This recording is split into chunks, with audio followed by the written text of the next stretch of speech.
باللہ من الشیطان الرجیم بسم اللہ الرحمن الرحیم۔ سورہ نساء مدنی ہے، مدینہ میں نازل ہوئی۔ سورہ نساء نام اس کا ہے نساء، نساء مطلب عورت۔ الحمدللہ خواتین کا مقام و مرتبہ اس سے پتہ چل رہا ہے کہ مرد کے نام سے کوئی صورت اللہ رب العزت نے قرآن میں نہیں رکھی، عورت کے نام سے رکھی۔ مریم بھی آتا ہے، وہ بھی خاتون ہے، ان کے نام سے بھی صورت رکھی۔ تو نساء اس کے اندر آپ دیکھیں گے زیادہ تر اور خواتین کے مسائل بھی بیان کیے گئے، مردوں کے مسائل بھی بیان کیے گئے، اور خواتین کے مسائل جب اللہ نے بیان کیا تو سب سے پہلے ساری عورتوں کے مسائل ایک بار میں رکھا۔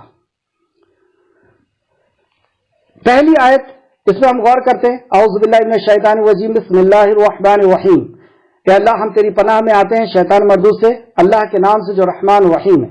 یا ایھا الناس اتقوا ربکم الذی خلقکم من نفس واحدۃ وخلق منها زوجها وبث منهما رجالا كثيرا ونساء واتقوا الله الذي تساءلون به والارحام ان الله كان عليكم رقيبا۔ یا ایھا الناس، اے مانو جاتی کے لوگوں، اے لوگوں، یہاں پہ خطاب مسلمانوں کو نہیں ہو رہا، یہاں پر خطاب صرف مومنوں کو نہیں ہو رہا، یہاں پہ ساری انسانیت کو خطاب ہو رہا۔ اس سے یہ پتہ چلا کہ یہ قرآن صرف مسلمانوں کے لیے، صرف مومنوں کے لیے، صرف علماء کے لیے نہیں آیا، یہ قرآن ساری انسانیت کے لیے ایک جیسا آیا ہے۔ یا ایھا الناس اتقوا، تقوی اختیار کرو، اللہ رب العزت کی معرفت، اللہ رب العزت سے محبت اور اس کی نافرمانی کا ڈر۔ تو اللہ کی نافرمانی سے ڈرو۔ کیا ہے پھر سے دیکھیں آیت کے لفظوں کو دیکھتے ہیں ہم۔ یا ایھا الناس، اے مانو جاتی کے لوگوں، اتقوا، تقوی اختیار کرو، کس کا؟ رب کا، تمہارے رب کا۔ تو یہاں پہ لوگوں سے کیا کہا جا رہا ہے کہ تم اپنے رب سے ڈرو۔ یہ نہیں کہا جا رہا ہے کہ ہمارا کچھ ہے تم ہمارے طرف آ جاؤ، ہمارے دھرم کو سمجھ لو، ہمارے دھرم میں شامل ہو جاؤ، فلاں ہو جاؤ، نہیں، تمہارا جو رب ہے تم اس سے ڈرو۔ کون ہے تمہارا رب؟ غور تو کرو ذرا۔ کیا پتھر تمہارا رب ہو سکتا ہے؟ تمہارا پالنہار ہو سکتا ہے؟ تمہارا بنانے والا ہو سکتا ہے؟ کیا جانور ہو سکتا ہے؟ کیا پیڑ پودے ہو سکتے ہیں؟ کیا انسان ہو سکتا ہے؟ کیا مردہ ہو سکتا ہے؟ تمہارا رب کون ہے؟ کیا تمہارا رب بھولنے والا ہو سکتا ہے؟ کیا تمہارا رب سونے والا، اونگنے والا ہو سکتا ہے؟ کیا یہ اتنے بڑے اسپیس کو چلانے والا، کیسی وہ خالق ہو، کیسا وہ قادر ہو، کیسا وہ مطلق ہوگا، کیسا وہ علیم اور کیسا خبیر ہوگا، کیسا وہ حی اور کیسا وہ قیوم ہوگا؟ تو تم تمہارے رب کی عبادت کرو۔ کون ہے تمہارا رب؟ اب وہ رب کون ہے وہ بتایا جا رہا ہے۔ الذی خلق لکم، الذی خلقکم من نفس واحدہ، وہ ہے جس نے ایک نفس سے انسان کو پیدا کیا اور پھر اسی سے اس کا جوڑا پیدا کیا اور ان سے اس مرد اور عورتوں سے انسان کو پھیلا دیا۔ وہ ہے رب جس نے تم کو پیدا کیا، جس نے تم سے پہلے لوگوں کو پیدا کیا، ایک مرد سے اس کی بیوی کو پیدا کیا اور اس سے انسان کو پھیلا کر کے بچھا دیا۔ تو اللہ رب العزت نے آدم علیہ السلام کو سب سے پہلے پیدا کیا اور ان کی بائیں پسلی جو سب سے چھوٹی اور ٹیڑھی تھی اس سے ماں حوا علیہ السلام کو پیدا کیا، اور یہ ٹیڑھا پن یہ اس کا حسن ہے۔ بہرحال وہ ابھی ہمارا موضوع نہیں ہے۔ یہاں پہ ہم دیکھتے ہیں کہ ایک انسان سے ہم کس طریقے سے تعارف پیش کرتے ہیں۔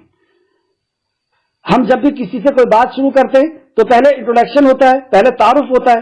تو تعارف یہاں پہ اللہ رب العزت نے کتنے پیارے انداز میں فرمایا کہ جب تم انسانیت سے خطاب کرو تو پہلے اپنا تعارف پیش کرو۔ اور تعارف کیا ہے کہ بھائی ہم تمہارے بھائی ہیں، کیونکہ ہم سب کو ایک باپ سے اور اس سے اس کی بیوی اور اس مرد اور عورت سے انسانوں کو پھیلا دیا اللہ نے۔ اس حساب سے اللہ رب العزت قرآن سے ہمیں یہ بتا رہا ہے کہ آپ میرے بھائی ہیں۔ بات یہاں سے شروع ہوگی کہ آپ میرے بھائی ہیں اور آپ کے مالک کی عبادت کریں۔ دوسری بات یہ کہ آپ کے مالک کی عبادت کریں جس نے آپ کو پیدا کیا، اور اللہ سے ڈرو، اس کا تقوی اختیار کرو جس کے واسطے سے تم آپس میں سوال کرتے ہو، اور رشتے توڑنے سے ڈرو۔ یہاں پہ اللہ رب العزت نے رشتے کی اہمیت کو بتایا کہ رشتے توڑنے سے ڈرو، بے شک اللہ تم پر نگہبان ہیں۔ جس رشتے کو تم بناتے ہو، میاں بیوی کا رشتہ ہو، ماں باپ کا رشتہ ہو، بہن بھائی کا رشتہ ہو، جو بھی رشتے ہیں اس کو توڑنے سے تم ڈرو۔ اس سورہ نساء کے تعلق سے ایک حدیث میں آپ کو بتانا بھول گیا، اس حدیث کو سن لیں۔ حضرت ابن عباس بن مسعود، حضرت عبداللہ بن مسعود رضی اللہ عنہ سے روایت کیا ہے کہ سورہ نساء میں 5 آیتیں ایسی ہیں۔ حضرت ابن مسعود کے تعلق سے آپ جانتے ہوں گے، صحابی رسول نبی کریم صلی اللہ علیہ وسلم کے ساتھی، آپ کے استاذ حضرت عبداللہ بن مسعود رضی اللہ عنہ سے روایت کیا ہے کہ سورہ نساء میں 5 آیتیں ایسی ہیں کہ اگر مجھے یہ پوری دنیا اور اس کے سارا دنیا اور اس کا ساز و سامان مجھے دے دیا جائے تو اتنی زیادہ خوشی نہ ہوگی جتنی ان 5 آیتوں کو حاصل کرنے میں مجھے ہوئی۔ اللہ اکبر! آپ دیکھ رہے ہیں الفاظ کیسے ہیں۔ ابن مسعود فرماتے ہیں کہ اللہ رب العزت اگر مجھے پوری دنیا دے دے اور دنیا کا ساز و سامان دے دے تو بھی مجھے اتنی خوشی نہیں ہوگی جتنی خوشی میں نے ان 5 آیتوں کو پا کر کے کیا۔ ہم غور کریں، کیا کبھی ہمیں ایسے احساس ہوئے ہیں؟ کیا قرآن کو پا کر کے ہم نے بھی کبھی غور کیا ایسا؟ کوئی آیت ہم کو ایسی لگی کہ یہ تو اللہ اکبر، یہ تو دنیا اور معافیہ سے زیادہ قیمتی ہے میرے لیے، کیا بیان فرما دیا اس نے اللہ رب العزت نے۔ اور دوسری بات یہ پتہ چلی کہ صحابہ کا تعلق قرآن سے کتنا گہرا تھا، وہ ایک ایک آیت پر کس طریقے سے جیتے تھے، کس طریقے سے اس کو سمجھتے تھے اور کس طریقے سے ان کا ایمان تھا۔ اچھا، وہ 5 آیتیں آپ نوٹ کر لیں، سورہ اسی کی ہے، سورہ نساء کی وہ 5 آیتیں ہیں۔ سورہ نساء کی آیت نمبر 40 آیت نمبر 31 31، آیت نمبر 48 48، آیت نمبر 64 64، آیت نمبر 110 110۔ یہ 5 آیتیں ہیں جن کے تعلق سے حضرت مسعود نے فرمایا کہ مجھے یہ سب سے زیادہ محبوب ہے۔ امام احمد نے حضرت ابن عباس رضی اللہ عنہ سے روایت کیا ہے کہ انہوں نے فرمایا سورہ نساء کے بارے میں مجھ سے جو چاہو پوچھو، میں قرآن کو چھوٹی عمر میں ہی پڑھ لیا تھا۔ ابن عباس سورہ نساء کے تعلق سے فرماتے ہیں کہ جو چاہو، جس لفظ کے تعلق سے چاہو، جس آیت کے تعلق سے چاہو کہ اس کا شان نزول کیا ہے، اس کا مقصد کیا ہے، اس کے اندر کیا مسائل چھپے ہوئے، اس پہ کس طریقے سے عمل کرنا ہے، تو مجھ سے پوچھ سکتے ہو، کیونکہ اس کو تو میں نے بچپن میں ہی سیکھ لیا تھا۔ اور ہم اپنے بچوں کو یہ سمجھتے ہیں کہ ان کا یہ لیبل نہیں ہے اس قرآن کو سمجھنے لائق۔ چلے آگے دیکھتے ہیں، یہ سورہ تفسیر ابن کثیر جلد نمبر 2 صفحہ نمبر 37 کے حوالے سے میں نے آپ کو یہ بتایا۔ آیت نمبر 2، اور یتیموں کو ان کا مال دے دو اور اچھے مال کو برے مال سے نہ ملاؤ، اور تم ان کے مال اپنے مال کے ساتھ ملا کر نہ کھا جاؤ، بے شک یہ بہت بڑا گناہ ہے۔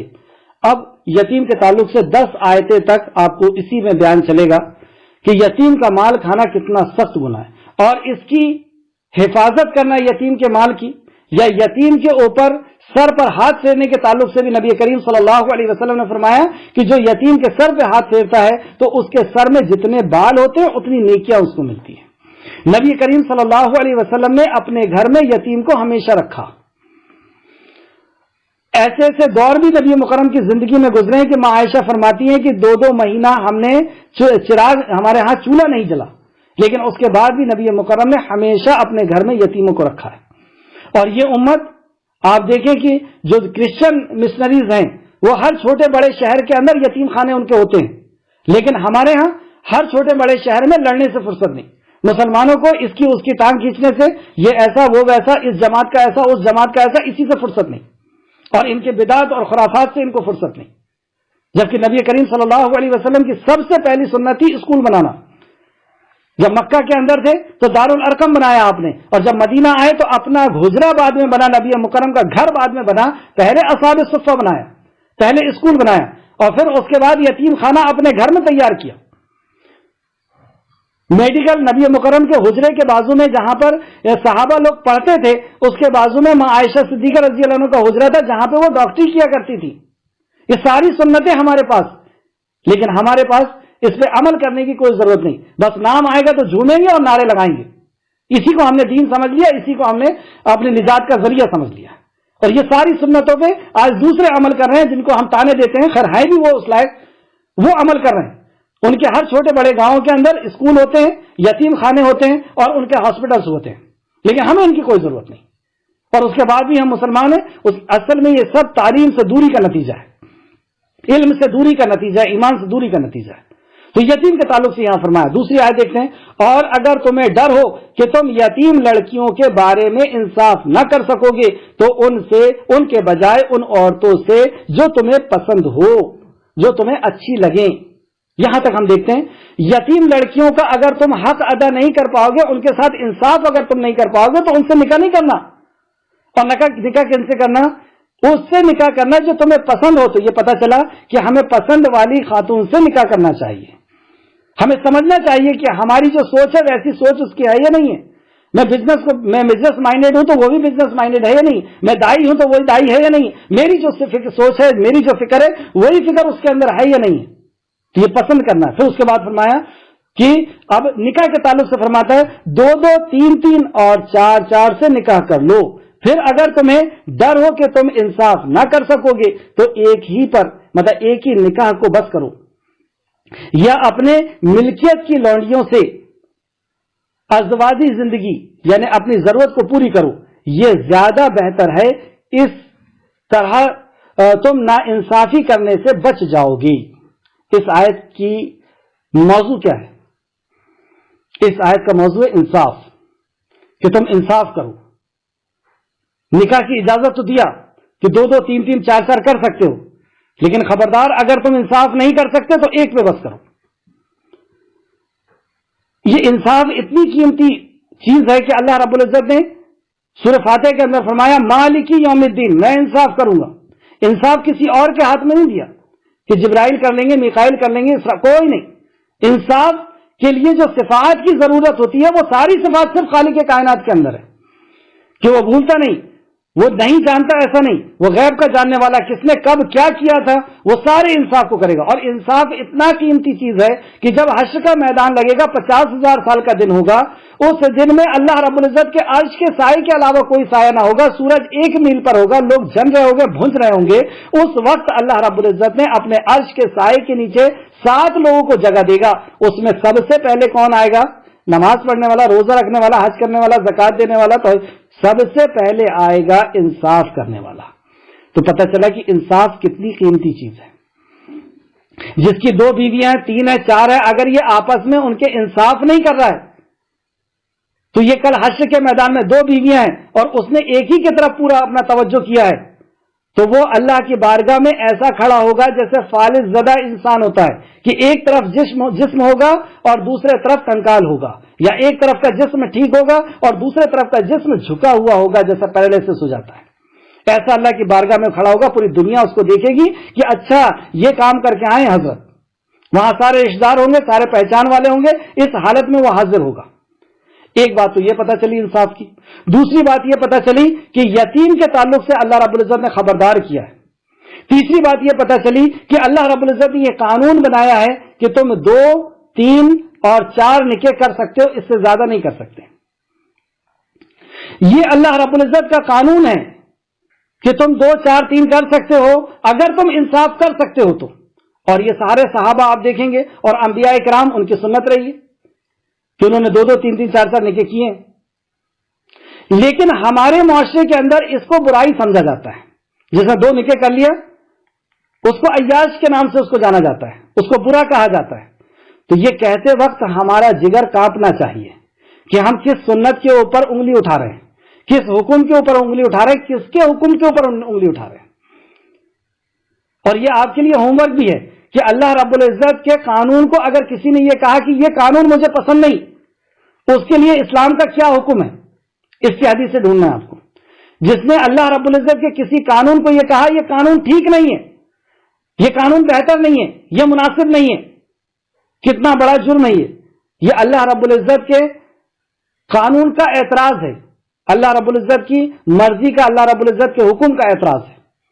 کیوں ہوا ایسا کیوں ہوتا ہے؟ اور ہمارے معاشرے کے اندر خاص کر کے یہ بر صغیر میں ہندوستان, پاکستان اور بنگلہ دیش کے اندر اس کو کرائم اور جرم سمجھا جاتا ہے, دوسرے نکاح, تیسرے نکاح اور چوتھے نکاح کو. جبکہ اس کی کتنی ضرورت ہے یہ ابھی میں آپ کو بتاتا ہوں کہ کتنی ضرورت ہے. پہلے ہم یہ دیکھیں کہ اس کو جرم کیوں سمجھا جاتا ہے, اس کا مجرم کون ہے. اس کے جرم دو وجہ سے اس کو سمجھا جاتا ہے. ایک تو دین کے علم کی کمی, تقوی کی کمی, دین پر عمل کی کمی. سب سے پہلا دین کے علم کی کمی, دین پہ تقوی کی کمی, دین پر عمل کی کمی. دوسری وجہ اچھے اگزامپل کی کمی, اچھی اگزامپل بھی نہیں ہے. اور ان سب کی وجہ اصل میں زیادہ تر مرد ہیں, کیونکہ مردوں نے ایسی حرکتیں کی ہیں کہ عورتیں ڈر گئیں. جب وہ دوسرے نکاح کرتے ہیں تو پہلی بیوی کو چھوڑ دیتے ہیں, پہلی بیوی کی طرف دھیان ہی نہیں دیتے ہیں.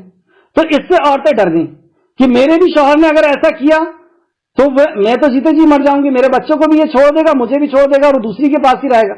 تو جیسی وہ یہ سنتی ہے کہ میرے شوہر دوسرا نکاح کرنے والا ہے تو وہ کہتی ہے میں زہر کھا لوں گی، میں کود جاؤں گی، میں گھر چلے جاؤں گی، فلاں ہو جائے گا فلاں ہو جائے گا، وہ گھبرا جاتی ہے۔ لیکن وہاں پہ اس خاتون کو یہ بھی غور کرنا چاہیے کہ اگر اس کا مرد، اس کا شوہر اللہ کے حکموں کے پاس لحاظ نہیں رکھتا ہے، وہ متقی اور پرہیزگار نہیں ہے، تو واقعی وہ آپ کے حقوق کو ادا نہیں کرے گا اور آپ کا یہ اڑ جانا ٹھیک بھی ہے۔ لیکن اگر آپ کو یہ لگتا ہے کہ نہیں آپ کا شوہر متقی پرہیزگار ہے، وہ نماز کا پابند اور شریعت کا پابند ہے، تو پھر آپ کس حساب سے اس کو روک سکتی ہیں؟ اور جو اللہ رب العزت سے نہیں ڈر کر کے جیتا ہے تو وہ ایک عورت کا بھی حق ادا نہیں کر سکتا، اور اگر وہ اللہ سے ڈر کر کے جی رہا ہے تو وہ 4 کا بھی حق ادا کرے گا۔ ایک اور بات، یہاں پر 2، 3، 4 نکاح کی اجازت ہے، بدکاری کی اجازت نہیں دیا اسلام نے۔ اللہ نے نکاح کی اجازت دیا ہے، بدکاری کا کوئی راستہ اللہ رب العزت نے سارے راستے بند کر دیا، عورت کے لیے بھی مرد کے لیے بھی۔ عورت بھی جس سے بدکاری کر رہی ہے وہ بدکاری نہیں کر سکتی، وہ اس سے نکاح کرے، وہ دوسری بیوی بنے، تیسری بیوی بنے، چوتھی بیوی بنے۔ اور یہاں پر بھی ہمارے معاشرے کے اندر دوسری بیوی بننا عیب سمجھا جاتا ہے، اپنی کمتری سمجھی جاتی ہے کہ میں دوسری کیسے بن سکتی ہوں، میں تیسری اور چوتھی کیسے بن سکتی ہوں۔ مطلب یہ ثابت کرنا چاہتی ہیں کہ یہ ماں عائشہ صدیقہ رضی اللہ عنہ سے زیادہ ٹیلنٹڈ ہیں اور ان سے زیادہ مرتبے والی ہیں۔ ماں عائشہ صدیقہ تو 9ویں میں تیار ہو گئی، اور آج بھی جو سمجھدار خواتین ہیں جو دین کا اور دعوت کا کام کرنا چاہتی ہیں، تو وہ پہلے سے ہی جب ان کی شادی نہیں ہوتی تب سے ہی وہ یہ کہتی ہیں کہ میں دوسری بن جاؤں گی تاکہ مجھے وقت ملے گا، تاکہ میں ذمہ داریاں میرے اوپر کم ہوگی اور میں اللہ رب العزت کو راضی کرنے والے کام کر پاؤں گی۔ آپ دیکھ لیں اپنی زندگی کو اٹھا کر کے، 40 سال کے بعد ہی آپ کو فرصت ملتی ہے، اور 20 سال کے پہلے جیسی نکاح ہوتا ہے ایسی چکی میں آپ پستی ہیں کہ بالکل ہوش نہیں ہوتا 40 سال تک، اور 40 سال کے بعد پھر سمجھ میں آتا ہے کہ اب تو زندگی کے آخری ٹائم چل رہے ہیں۔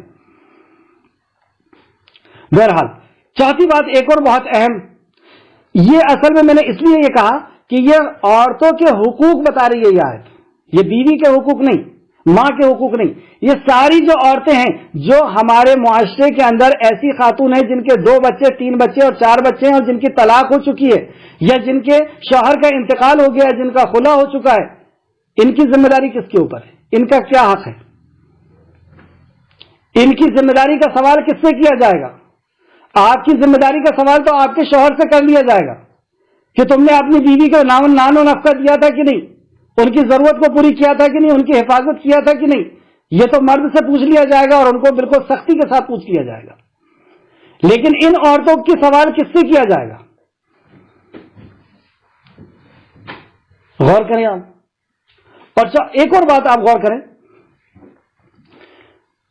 کہ کیا ہمارے اندر ذرا سا بھی رحم باقی نہیں رہا؟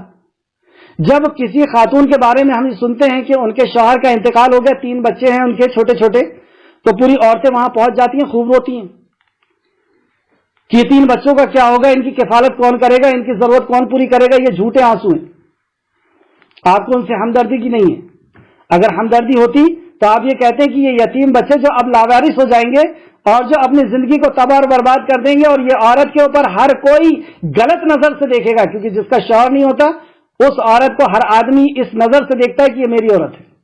یہ حقیقت ہے، یہ بہت تلخ باتیں میں کہہ رہا ہوں، لیکن وہ عورتیں جو وہاں بیٹھ کر کے روتی ہیں وہ صرف ان کے جھوٹے آنسو ہوتے ہیں۔ وہ کوئی ایسا نہیں کہتی کہ میرے شوہر سے تم نکاح کر لو، میں تمہارے بچے جو ہیں وہ میرے بچے ہیں، ہم ان کی کفالت کریں گے، ہم ان کو دنیا کے اندر ایک بہترین انسان بنائیں گے۔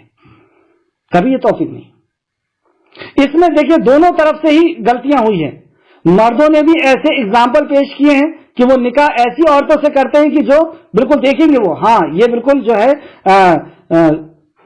اس کا شادی نہیں ہوئی ہے، کنواری ہے یہ، یا بچے نہیں ہیں، تو ایسی عورتوں کو وہ ڈھونڈیں گے دوسرا نکاح کرنے کے لیے۔ جن کے 3 بچے ہیں، 4 بچے ہیں، ان سے کون نکاح کرے گا؟ ان کی ضرورت کو کون پوری کرے گا؟ کیا آپ کو پکڑنی ہوگی؟